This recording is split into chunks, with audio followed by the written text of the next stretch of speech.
নির্বাচিত হইলে নোয়াখালীটাকে ঢিলে খাওয়ার কোনো সুযোগ নাই। 12 তারিখ আপনারা রাতের আধারে 500 টাকা খাইয়া যাকে ভোটটা মারি দিবেন তারা সারা বছর কষ্ট দিবে, তারা সারা বছর আপনাদেরকে জাহান্নামের আগুনে জ্বলাবে। আল্লাহর কসম, আমার মৃত মা বাবার কসম করে বলছি, পবিত্র কোরআনে হাত রেখে, যে আমার এমপির ভাতাটুকু আমি আবারও আপনাদেরকে এই প্রতি অসহায় 2টি থানার মধ্যে আমি দিয়ে বিতরণ করে দিয়ে, এবং আমি এটাও ঘোষণা করছি মহান আল্লাহকে সাক্ষী রেখে যে কোনো ধরনের টেন্ডারবাজি, দুর্নীতি, চাঁদাবাজি এই ধরনের কাজ তো দূরের কথা, আমার প্রতি মাসের যে আল্লাহ যদি আমাকে এমপি করায়, প্রতি মাসের যে সম্মানী এমপি সাহেবের যে বেতনটা, এই 2 আসনের সবচেয়ে গরিব মানুষের মধ্যে আল্লাহকে সাক্ষী রেখে আমার মরহুম বাবা মায়ের নামে কসম করে আমি বলছি আমি সেটা দিয়ে দেব।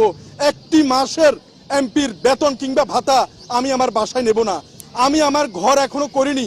যতদিন পর্যন্ত কবিরহাট কোম্পানিগঞ্জের কোনো মানুষ গৃহহীন থাকবে, একজন এমপি হিসাবে আমি ঘর করব না।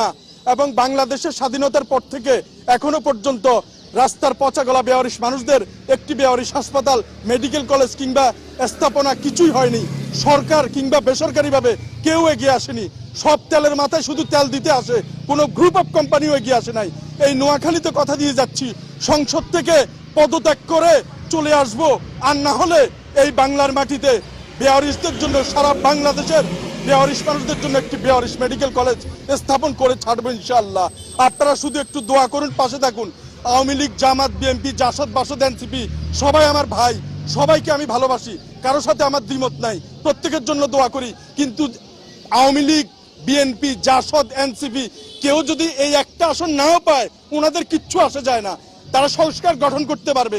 কিন্তু আমি যদি একটা আসন পাই, বাংলাদেশের সকল বেওয়ারিশ মানুষ জিতে যাবে।